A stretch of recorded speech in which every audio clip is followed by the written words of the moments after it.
Arthur Leander was a famous actor. He grew up on Delano Island, a small place off the coast of British Columbia. Over time, he became rich and well-known, but he wasn't happy. He married 3 times, first to Miranda Carroll, then Elizabeth Colton, and finally Lydia Marks. His first wife, Miranda, was a quiet and determined artist.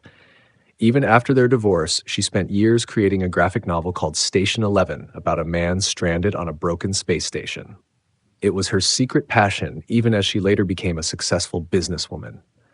One winter night, Arthur was performing in King Lear at the Elgin Theatre in Toronto. During the show, he suddenly had a heart attack and died on stage.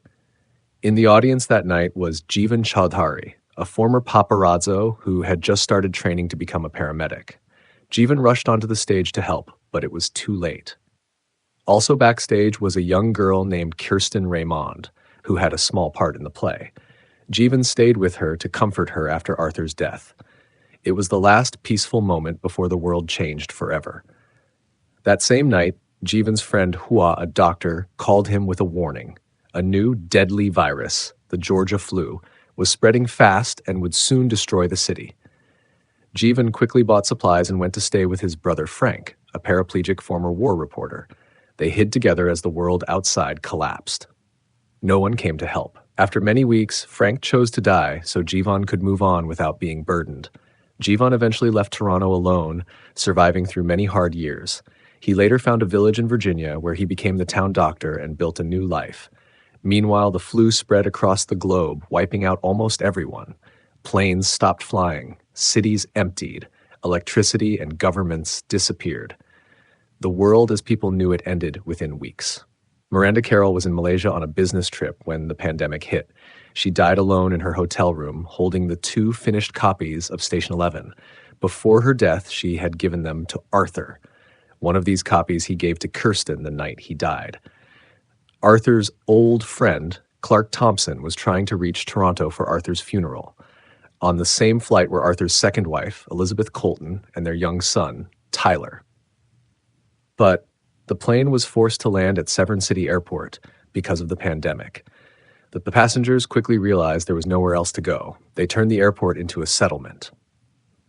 Over time, Clark became a leader there, creating the Museum of Civilization, where he collected artifacts from the old world, cell phones, credit cards, laptops, items that now seemed like strange relics. Elizabeth and Tyler reacted differently. They grew more and more religious. Elizabeth believed the flu was a divine punishment, and Tyler grew up deeply influenced by these beliefs. After 2 years, they left the airport with a wandering cult. Tyler later became the prophet, a dangerous leader who claimed he and his followers had been chosen by God. 20 years after the collapse, Kirsten was now a grown woman. She traveled with the Traveling Symphony, a group of actors and musicians who moved between settlements around the Great Lakes, performing Shakespeare plays and music. Their motto, painted on their caravan, was "Because survival is insufficient." They believed that even after the end of civilization, art and beauty still mattered. Kirsten didn't remember much about her life before the pandemic, but she held on tightly to 2 things: her Station 11 comics and some old magazine clippings about Arthur Leander.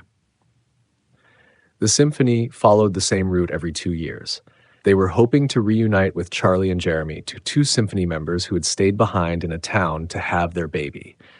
When they reached that town, things felt wrong. Charlie and Jeremy were missing. The town was now controlled by the Prophet, a charismatic cult leader who took young girls as his wives. The symphony left quickly, taking with them a young girl who had been promised to the Prophet and had escaped. They worried that the Prophet's men would chase after them. Soon, members of the symphony began to disappear. In the end, only Kirsten and her friend August were left. They continued on, hoping to find the others at Severn City Airport.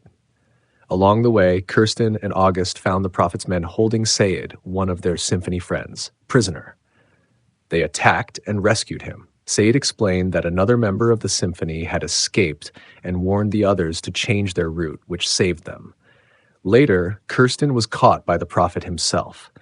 He was about to kill her when he mentioned the Undersea, a place from the Station 11 comic. Hearing this, Kirsten started quoting lines from the comic. The Prophet became confused. He thought Station 11 was sacred and belonged only to him.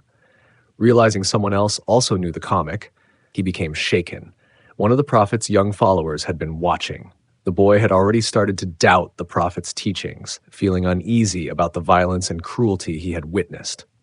Seeing the prophet's confusion, he realized that the prophet was not special or chosen. He pulled out a gun and shot the prophet dead. Overwhelmed with guilt and fear, the boy then took his own life. Afterward, Kirsten, August, and Sayed continued on to the Severn City Airport. There, they found Charlie, Jeremy, and the rest of the symphony alive and safe. Kirsten met Clark, who had been living there for 20 years. When he saw Kirsten's copy of Station 11, he realized she was the little girl from the night Arthur died. He also understood that the prophet had been Tyler, Arthur's son. That night, Clark took Kirsten up to the airport's old control tower. In the distance, they saw something wonderful: lights shining in a nearby town. Electricity had returned. It was a sign that civilization was beginning to rebuild. 5 weeks later, the traveling symphony prepared to leave the airport. They planned to travel to the town with the lights. Before leaving, Kirsten gave one of her precious Station 11 comics to Clark for his museum. Later, when Clark read it, he recognized a scene Miranda had drawn, a memory of a dinner party he, Arthur, and Miranda had once shared long ago. Even though the old world had ended, some things had survived: stories, art, and the hope for a better future.